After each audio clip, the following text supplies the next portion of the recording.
Hello everyone, welcome to the DynamicsCon 2022. A very good morning, afternoon and evening based on the reason and the time you are watching this session. I will try my level best to make the session impactful and alive, so please bear with me for the next 40 to 45 minutes.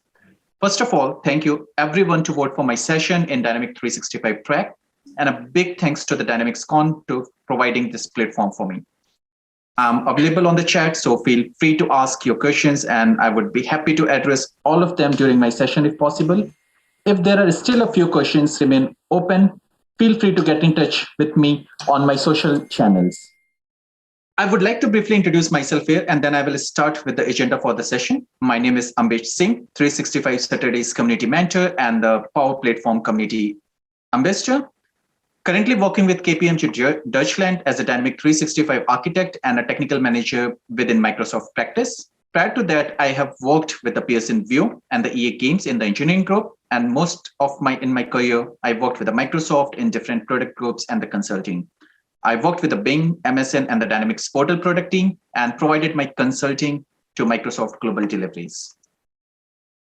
Dynamic 365 marketing elevates customer experience, allowing you to orchestrate personalized journey across all the touch points to strengthen relationship and earn loyalty. The Dynamic 365 marketing works seamlessly with the Dynamic 365 sales, Dynamic 365 customer insight, Microsoft Teams, and the other products allow you to make faster and the better decision using the power of data and the artificial intelligence. Dynamic 365 marketing consists of two primary modules along with the event management. And event portals play a very important presence here. Let's see the high level of agenda for today. I will do my best to cover as much as from the following topics and the topic even from outside of the list. In this session, we will have a quick look at what is an event portal for the event management in Dynamic 365 marketing, why and when to use that one, and the most important thing, how to use that one. The session will not be completed without learning that how to expose the custom fields to the event management entities for the services. This means you can access all of those fields that have been added to an entity by the customer or the developers. We will have a walkthrough of the Angular-based portal code and its deployment process. We will also look into the steps that how to create, update existing APIs to make communication possible between marketing and the portals. As a bonus, we will quickly go through the few of the important marketing settings. But before I would move and continue with the slides, I would like to quickly show you the portals here, that how the portals look like here. So in this particular case, if I would like to show the portals, quickly share my screen on the portal site. And here you can see the portal, the event portal look like this. So you have an event portal here and you have the banner image, you have some messages there, basically like the title of the event, then you have a date tag formats as per your locales. And then on the top of that, you have an location or the venues. And then you have a different sections on the page itself, like you have in session, you have in session tracks, then you have any speakers there. So speakers are associated with the different session or the session tracks. And then if you set up the passes, then you have a pass information as well there. So you have every information already available there. If you just go through and would like to know something more about the particular speakers, you can just click it and then you have more details about the speakers, their bio, their LinkedIn, Twitter, or the blobs URLs and so on. And at the bottom of the page, you have a different sponsorship who is sponsoring for the particular event. So those images and the information is also displayed. Following with the footer, if you want to set up the footers, you could do this. Otherwise, you can leave it alone as per your need. So now back to the presentation again. And here, if you can see, let's have the basic understanding of what are the event portals, why and where we should opt it for, and the most important question, how we can use that one. So the event website provide an online resource where people can read about your events and its speakers, create an account, register for the event, purchase passes, view their session schedules, and much more. So the event is pre-configured to fetch all of the relevant graphics and the information for each published event for the Dynamic 365 marketing and enable visitors to create a registration accounts, including the username and the password, edit their profiles, register themselves and others, colleagues or the friends for the event, choose session passes, view their event schedules and modify or cancel an event registration. So the first time you install the Dynamic 365 marketing, then the current event website is installed onto your Power App portal solution, and it's ready to use out of the box. So the website is built using the Angular framework, which make it easy to customize it. And you can choose to host it anywhere, not just on the Power App portal solution. The website won't be updated or overwritten when you update the Dynamic 365 marketing. So you can freely customize the copy of the installed on your portal. However, Microsoft will continue to develop the event website and improve it with each new releases for the Dynamic 365 marketing. So if you want to take advantage of the latest feature, you can always download it, compare it with your own customized site, and add it to your new features that that you like it. So you can download the Angular projects from the Microsoft Download Center, customize it on your preferred development environments, build the projects, and then either overwrite the version of your Power App portals, set it up as a new site on the portal, or host it to your own server. So the entire final site comprises just two files, a JavaScript, which is basically the main.js, and the style sheet, which is named as an style.css. As I mentioned in the last screen, the website is built using the Angular framework, and you can choose to host it anywhere, not just on the Power App portal solution. So the following slide describes the hosting options. Hosting on the Dynamic 365 native portals has been discontinued and no longer available. So let's talk about the two remaining options: Angular site hosted by the Dynamic 365 portals and the Angular site hosted externally. Angular site hosted by the Dynamic 365 portals are installed out of the box and it's fully customizable. And on the other side, external hosted Angular site, you have to download the project, you have to customize it, and then you have to deploy it on your own server, even on the AWS, Azure, Windows servers, or anywhere you would prefer it. So now basically, if we are talking about the event information and the graphics, so both fetch the event information and the graphics from the Dynamic 365 event records directly. And when we talk about the payment gateway, so we have to build a gateway page using the native Power App portal entities, web template, and so on, and customize it accordingly to the instruction from the third-party payment provider.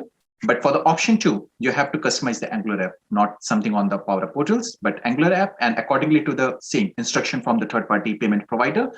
Also, please note the payment gateway setting on the event record for option 1, we use the setting to select a Power App portal page to use the payment gateway for each event. But for the external hosted portal, the site has this particular setting has no impact or no effects. Now, the registration accounts and the signing for the option 1, like Power App portal hosted sites implemented using the native Power App portal features. So it works out of the box. But for the option 2, you must integrate the event website with your Azure Active Directory, AAD, to enable the registration of the accounts.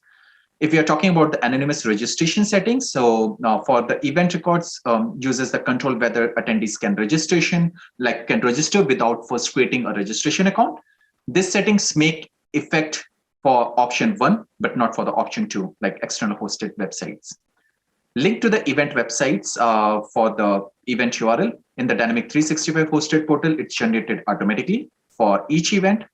Check the event URL field on the event record to find it.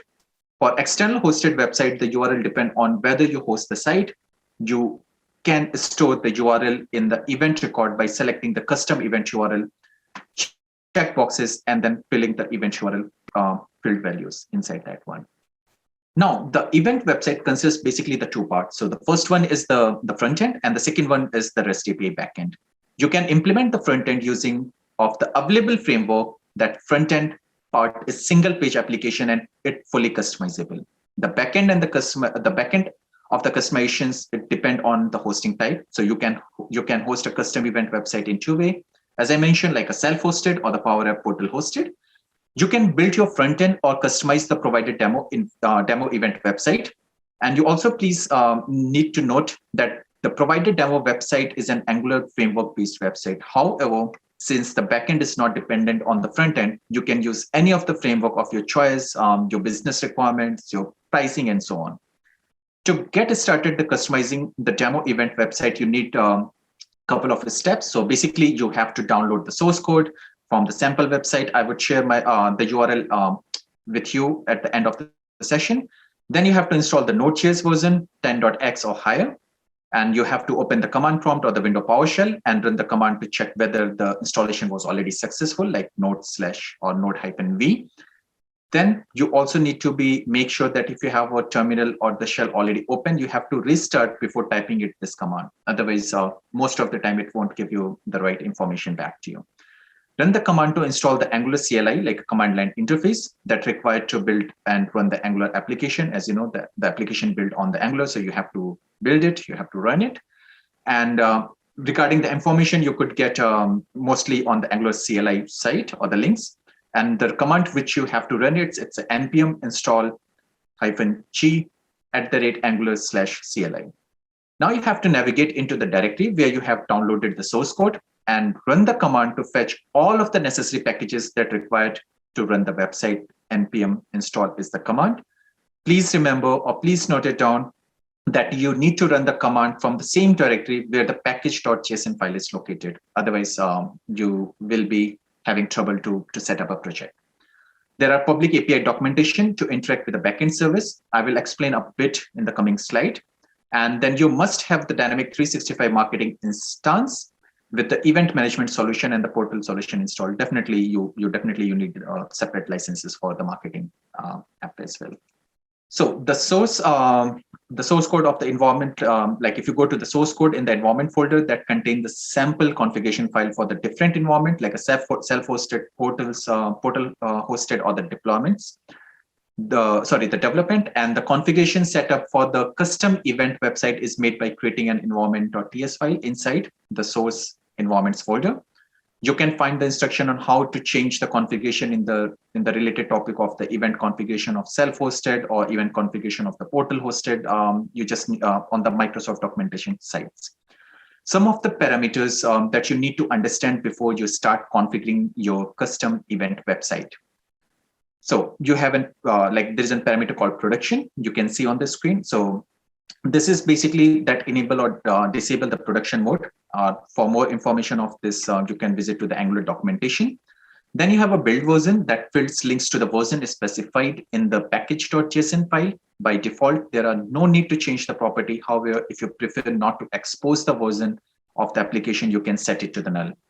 You have an API endpoints, the URL that point out the event management API endpoints, which is used to retrieve the information of the event and making the registration and other actions over the portals. You have a localization endpoints that point to the URL where your localization files are stored. By default, they are stored basically to the root directory. Image endpoints that specify the base URL where all of the images are served. So this configuration enables you to serve images from the different location, although which might be required if you want to use a content delivery network or like a CDN or the image processing services. So use REST stake. This setting is specify which API is used.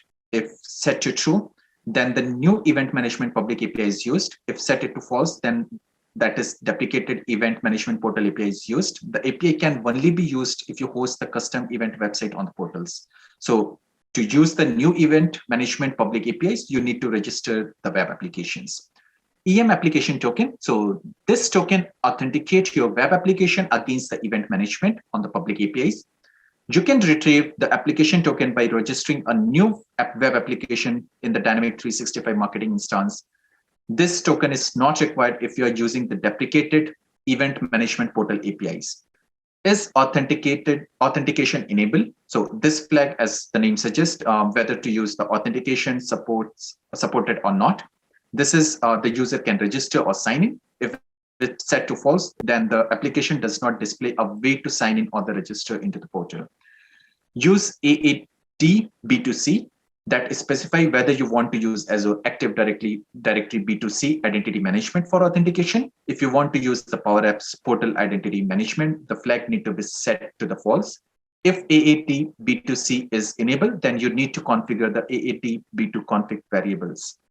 And now the next is AAT B2C config variables or the values. That configuration objects used by the event management application when AAT B2C identity management is enabled. Otherwise, it make no impact on the application.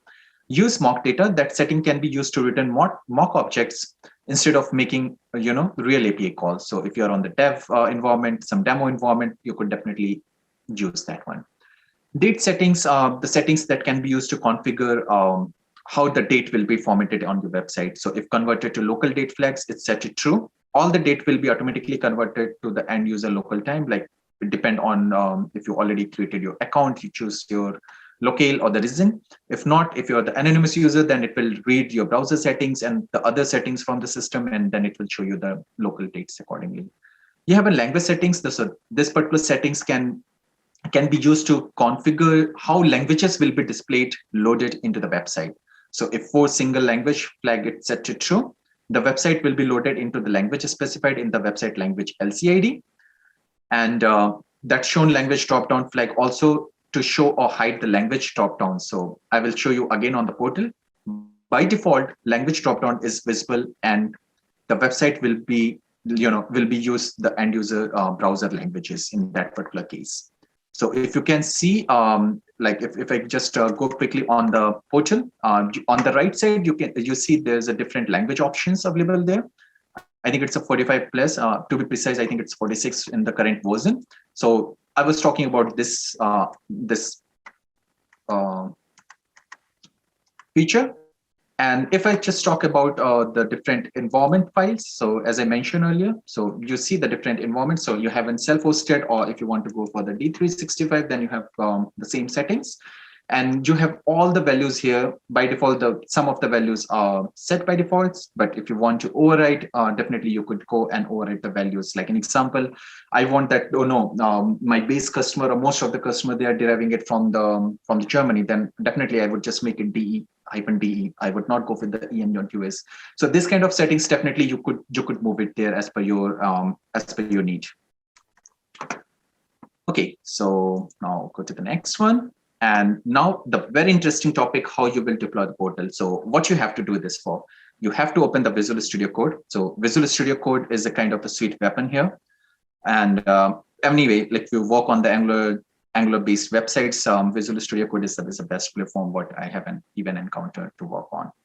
Then you have to browse and you have to go to the local drive and then particular event websites where you have unzip your file after downloading it to the release folder.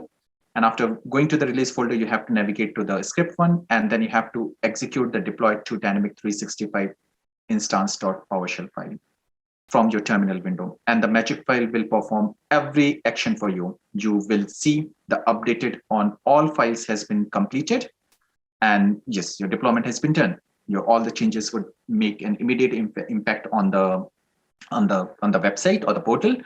If there's a CSS changes, then as the other website technologies, you just need to clear the caching or just make a hard refresh, then everything will work for you. So system customizer want to add a new field to the existing event management entity and want to see if the field, that particular field values, or would like to make some decision on that particular field values in the event website. So for example, if I create a custom new field is added to the event entity or any existing field like Microsoft event management underscore streaming enabled. So the value for this event can be retrieved using the API endpoints, which is API/v2.0/event/event and then readable event ID. But the result does not contain the newly added field. So what you have to do this for that, you have to follow some of the steps. So firstly, you have to open the marketing instance, go to your advanced find, select the website table configuration table from the dropdown, and then click on the result. Then select the new website table configuration to create a new record. Enter the name of your choice in the name field. Select the entity that you want, extra field to be visible on the selected entity fields. You need to write a JSON array that contains the new custom field that should be visible through the API in selected field. And this exposes the new custom field through the API, and then you can utilize in the front end. Or the other way, like if you just go, there's a different way also. If you have an access for the marketing settings, then you just go to the marketing instance, to the settings, then event management section, and then you have to, go and follow the same step which I mentioned in the previous slide. So let's quickly go through and see like how it make an impact. So what I would do, I would just quickly open the event record. So I could show, okay. the website table configuration. So you have to go to the setting, and the setting, then you have to go to the event management here. In the event management, you will find something called the website table configuration. You could go to the website table configuration, open the respective record if it is for the event, the speakers, passes, or whatever. And here you just need to mention the fields which you would like to expose to the APIs as in custom fields. So you could mention any of the default fields from the existing solution, or you could create a custom fields and then update those values here in a comma separated way. And how it will be making an impact on the front end, let's just quickly go and see this. And this, and just give me a second, let me drag this here, and then we will see on the network quickly. So what I'm going to do now, I'm going to make a hard refresh for the portal here, and we'll see all of the values which is available here.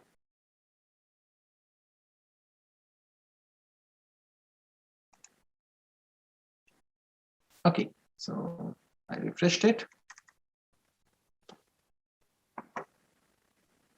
So it started performing the request, and now the calls started going out and in,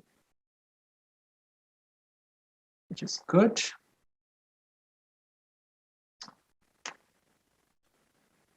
Just give some seconds to the website.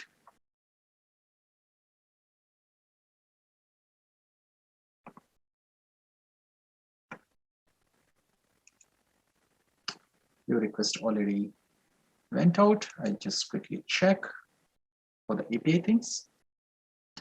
And now if you can correlate in the custom field, I can get the MS event management, Microsoft event management streaming enable values to the false. So this is directly coming from the respective record. If you want to expose more field, you can definitely go and expose that one. There is no downside for that one. And definitely if you go for the extensive or enterprise level of implementation, you need to expose a lot of the custom fields or the system fields to the APIs.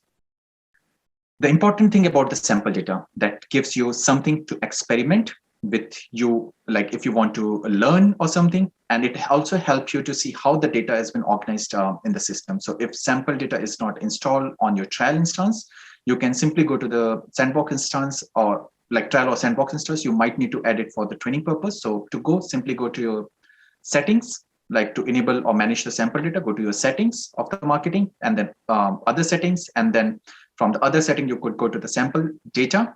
From here, you can see if you can, install or choose whether to add or remove it from there. One important thing which you need to be focused here, to help to prevent unwanted result, you should avoid mixing the sample and the production data together. So we recommend that you only install the sample data on the trial one, preview one, or the sandbox instances, definitely not on the production instances. Note also that although a command to remove the sample data is provided, it may still have some sample data behind, so that you might still need for the manual, you manually delete some of the records, because if you already make some references, those will not be rolled back if you uninstall the sample data from the system. Also, you need to make note that the sample data includes the sample design for marketing automation features, such as example, marketing email, marketing pages, customer journey, and more. So these elements are provided in a draft state, which means that you have to activate each relevant records by opening it and choosing go live before you can use it. So customer journey in particular, which you combine many of these elements like the marketing email segments and so on, or the event itself, will give several warning messages on the error check to remind you to activate each relevant element. So these warnings are normal and to be expected. So just read the messages and go live with each listed record as needed. Now, the most of the information shown on the websites come directly from the event model, and there are various related records. So all you need to get the website online is to make that all the information is available in the Dynamic 365 marketing, and that the event itself plus its relevant session and the track, and set it to publish on the website. So the event and all of this setting remain editable even after you go live, and make changes, to make an event, to make the live event and its related live records will immediately be reflected on the website too. So the default value for the publishing states are draft, ready to go live, in progress, live, and the cancelled. So other than live, all of the other values are just for the information purpose. So you can, use them to track your work progress, to collaborate or coordinate with your co-workers and the different team members, who is like marketing managers and other marketing peoples. So publish each event manually by opening the event record and selecting the go live on the command bar. Unpublished event won't be shown on the website at all. All the published event are listed on the all event pages of the website. So what all the fields from the event get moved, or you can able to get it via API. So event name, start date, time, end date and time, your primary venue, your description. So these information could be fetched out from the event. If you need further more information, definitely you can use you can expose the custom APIs in that particular case, or you can go with the custom fields to add into the existing APIs. So publishing each session manually by opening the session record and selecting go live on the command bar. And unpublished session won't be shown on the website for sure. Each published session is listed on the session page of the event it belongs to, on the speaker page for the speaker presenting it, and the session track page for the tracks it belongs to. So what all the fields are exposed, like you have a session title, you have a start date and the time, you have end date and time, you have a session summary, you have a detailed description, you have a session tracks, you have a duration for the sessions. So all the information has been pushed to the portals in that particular case. And then you have a speaker, so that is automatically published. You don't have to publish a speaker separately. So it automatically published when you publish a session they are assigned to. And speakers are listed on the front page of each of the event where they are speaking, on the speaker page, on the session page for each session where they are running it. A speaker profile page show the additional details and the schedule of the session of that speakers, like the name, photo, title, about LinkedIn, Twitter, websites, URLs, and so on. I have already shown you initially. And then publishing each track manually by opening the track records and then setting it to publish state to the go live. For session tracks, the publish status menu is located on the general tab instead of the header bar. So please don't search on the header one. And then unpublished tracks won't be shown on the website. So any unpublished data won't show to the website, even it's a session track, session event, anything. Then published external track are listed on the session track page of the event they belongs to. Each session track shown its name and the list of the session that belongs to with the links. So you can publish external links, not internal one. And basically the name and audience would be exposed to the case. Then the important one about the passes, they are again published automatically when you publish the event they belongs to. All the passes associated with the published session tracks are listed on the pass information page for the event that track belongs to. So the system track the number of the passes available and the number assigned, and indicate when the passes are sold out. So what the information you will get it from the pass, like the name of the related tracks, the pass prices, and the sold out status, like how many are sold out and something like that. Sponsors are published again automatically, like a speaker. So when you publish the event they belongs to, so a sponsor associated with the published event are displayed at the bottom of the most of the pages of the website for those event. If you want to change it, you can make the changes into the Angular code, and then you could surface it to the different location. So the website provide several per event configuration option that you can set up using the relevant event record without needing to customize the event code. So that including graphics, checkout, and the payment options. The website features a banner image for each event is also shown, speakers, photos, or the sponsor logos. So speaker images come from each speaker records, not from the related contacts record. Please remember, it's coming from the speaker record. To upload the speaker image, you have to go to the event, you have to go to then participant speakers, and then open the relevant speaker record and then upload the image from there. The same is for the sponsorship as well. So you have to go to events, then sponsorship management, and then the sponsorship, and you have to just upload the sponsorship image against that one. Now, set registration options, they are really, really important when you work with the portals or the event websites. So enable CAPTCHA, set it yes to include a CAPTCHA field on the registration page, set it no to hide it. So the setting works on both the portal hosted and the external hosted websites. Please remember it worked on both of them. So don't miss it out. And then create a lead for the event registration. So that features enable lead generation for the event. that a new record will be generated for each time when you register for the contact or the registered contact. When the new event registration is received, Dynamic 365 marketings look internally to see if the matching records or the contacts record are already exist or not. So if match is not found, or if it is found, then a new record registration is created and it's it linked to the contact.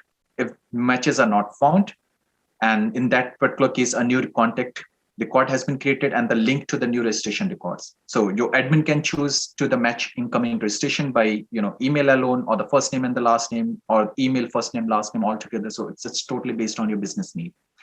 If you choose to enable lead generation for the event, then the new lead will also be generated for each registration and the link to the appropriate contact. The system won't attempt to match off any existing lead. To control whether or not to be generated new leads for the event, open the event record and set the create lead for the event registration option to yes or either no. Enable multi-attendee registration. Simple. That feature enable users to register for the multiple attendees together, like your colleagues, your friends, or your co-workers, anyone, if you want to register along with you. So allow anonymous registration if you're using hosting the event website or a Power App portal.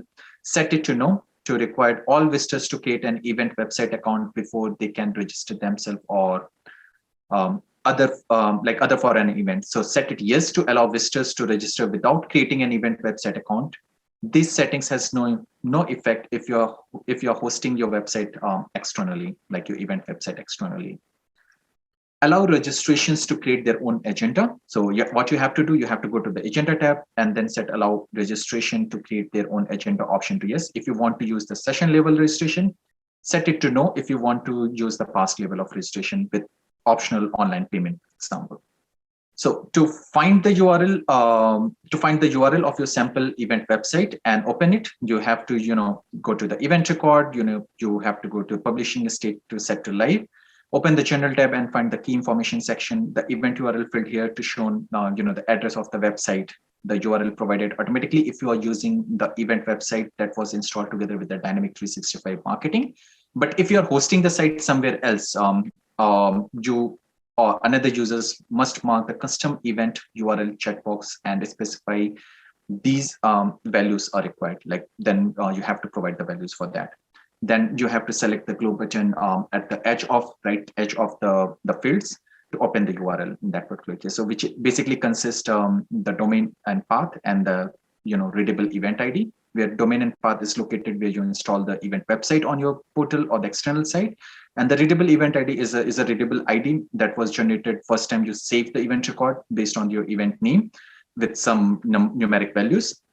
To find these values, open the relevant event record, go to the journal tab, scroll to the website section, and then where you will find the readable event ID. If you leave off this ID, then the event website open to the list of all, it will open the homepage in that particular case where you have all the available events available. Many countries, regions, including the European Union, require that you can get consent before sending a cookies to the user machine if your organization is responsible to aware of and conform to all the relevant laws and the regulation in markets where you operate, including consent to set the cookies. So Dynamic 365 marketing use cookies basically in three ways, like marketing pages, where they pre-fill the information based on that, and there are so many other things, your visiting history and everything.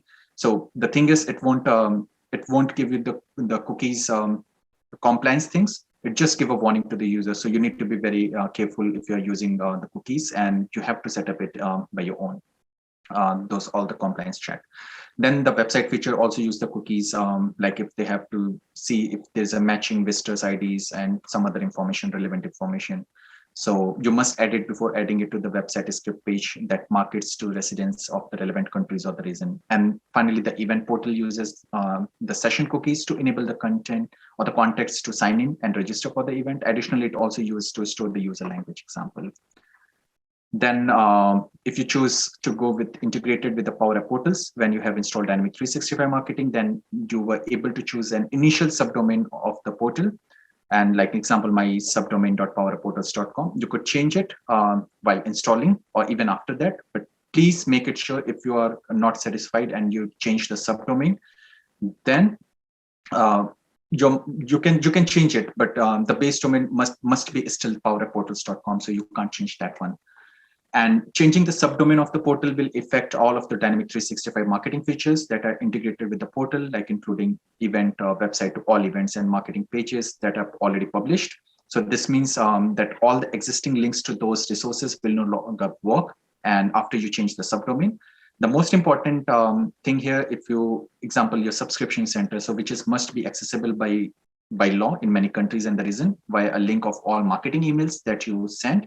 So be sure you plan carefully when you choose the change of the portal subdomain.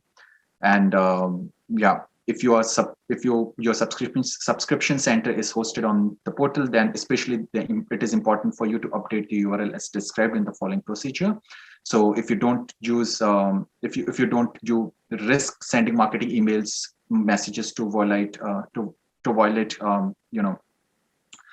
local laws, or to making some wrong impressions to the community or legality, you should avoid that one. And also after you are working on subscription links, so you should consider sending an announcement about the changes to all of your contacts in your market. If you are organized, yeah, like it's your organization responsibility to ensure the marketing initiatives are full in conformity with all the relevant laws and the regulations. So subscription center is really play an important role in the complete journey of the marketing.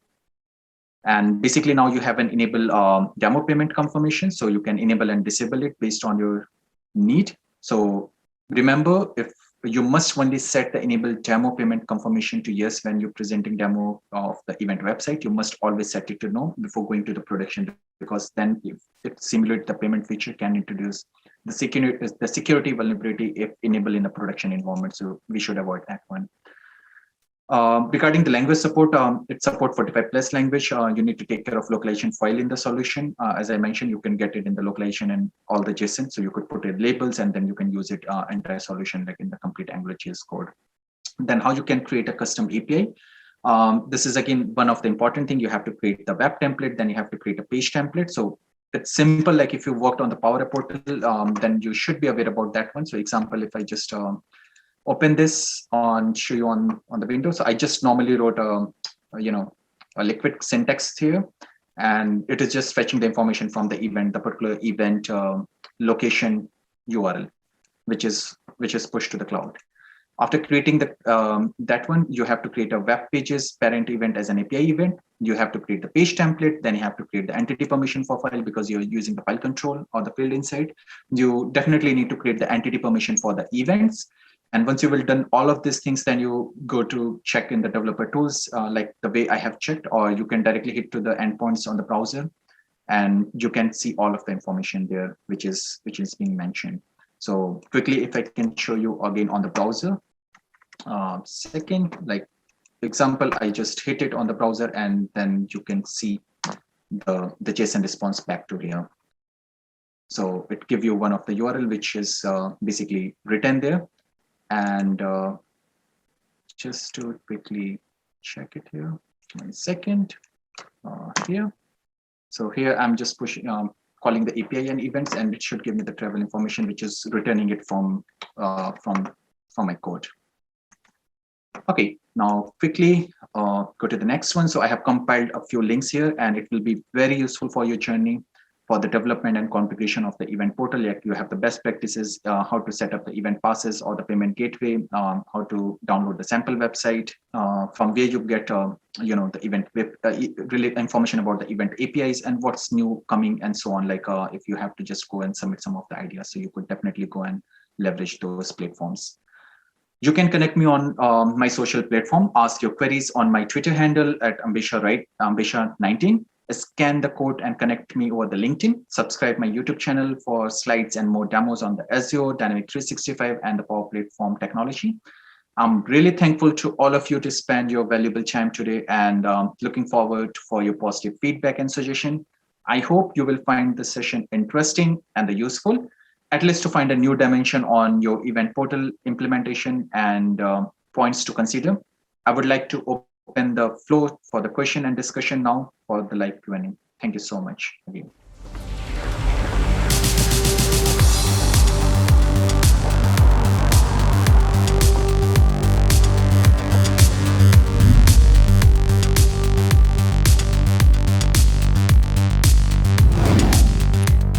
Hey, welcome everyone. Ambesh, thank you. That was a great session. I know nothing about event portals, so this was great for me.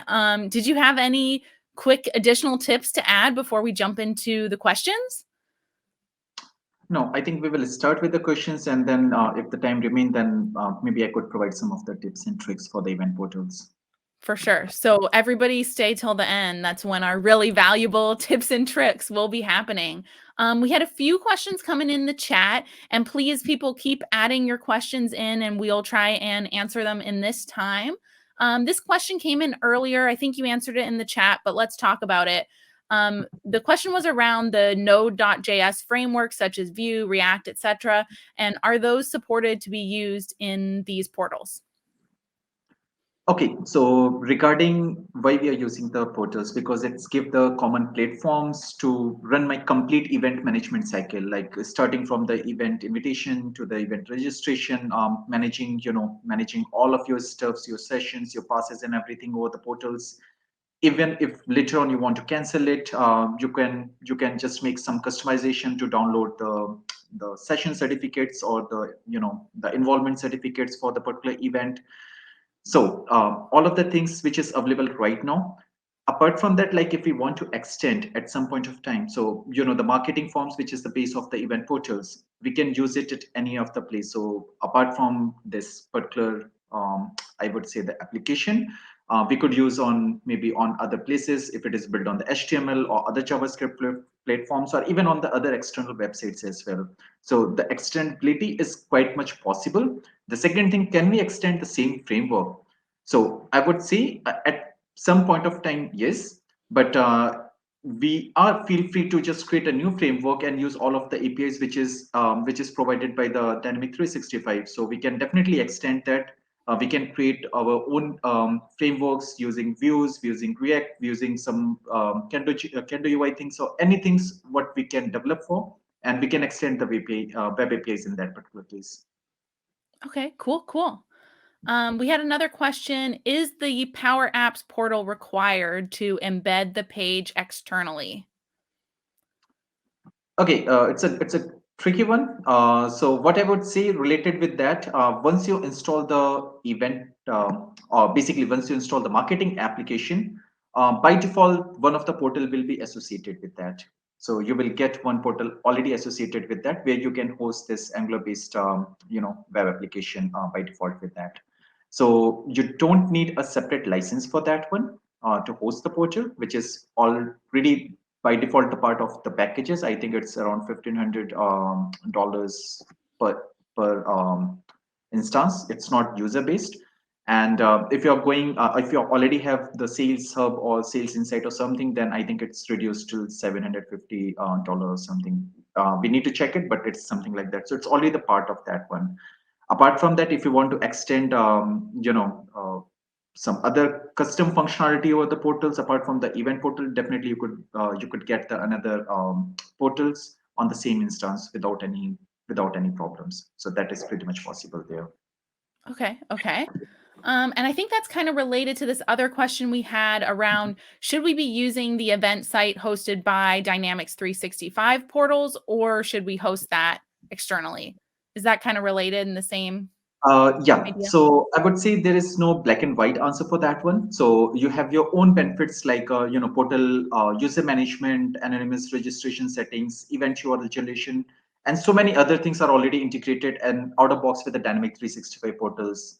But for the self-hosted, we have to take care this as an additional efforts, additional development, additional involvement of the team to achieve that one. Okay. So if I had to choose, I definitely go with the Dynamic 365 portal integrated with that. If the cost is not an issue and if I don't have any specific requirements, that why should I go with the external hosted website? Right. If you can do it, that's easier, so that's what you recommend, right? Okay, great, great. Also, you talked a little bit about language settings. Do you want to talk a little bit about those and maybe some of the struggles that come with like working in environments with multiple languages and things like that? So let's start with how to pick up the languages. Like on the portals, on the header bars, we have the language drop downs available. The main part is maybe if we can just go through the video like later on, not now, on the YouTube. There I shown the complete structure of the Angular site. So there we have all of the JSON file available, and those JSON file actually represent every language settings or the language code. So we have a separate JSON where we have a language code 1031, 1033, and so on. There are some static labels available there, but we can make it dynamically by putting the placeholders into that one. There are already predefined set of the translations available with those files. So if we have to example customize some things, we have to make sure that okay, those actually translation need to be provided in the respective files which we have planned to use that one. And apart from that, how the language picked it by default. So portal picked language by default based on the user browser settings, and store all those values into the LCID variables via cookies. So if that setting is disabled, then user has to choose the values from the language dropdown in the header bars. Otherwise, they by default it pick it what is your browser default setting. So if you browser have a example German or English or some other language, it pick by default those language. Okay, cool.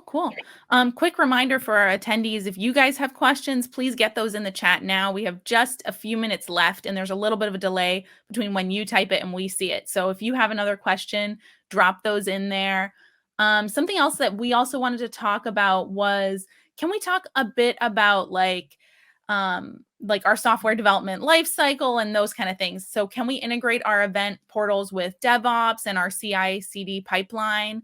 And how do you handle those things, or what do you recommend there?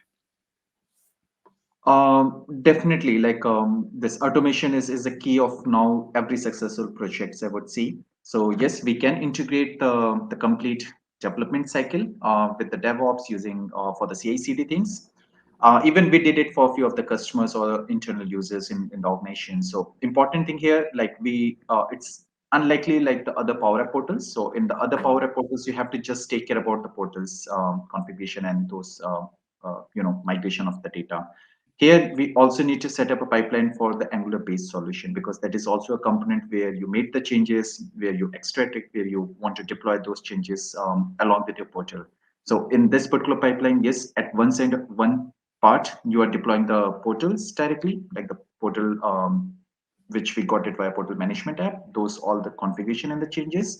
At the same time, we have to deploy separately as a solution for the Angular-based solution, which is available for the customization. So these two things we always need to take care about. Okay, cool, perfect. All right, we have just 2 minutes left, so let's throw in one more question. Do you want to talk about payments? So is there a payment gateway that's already integrated into the event portals, or how do you set that up?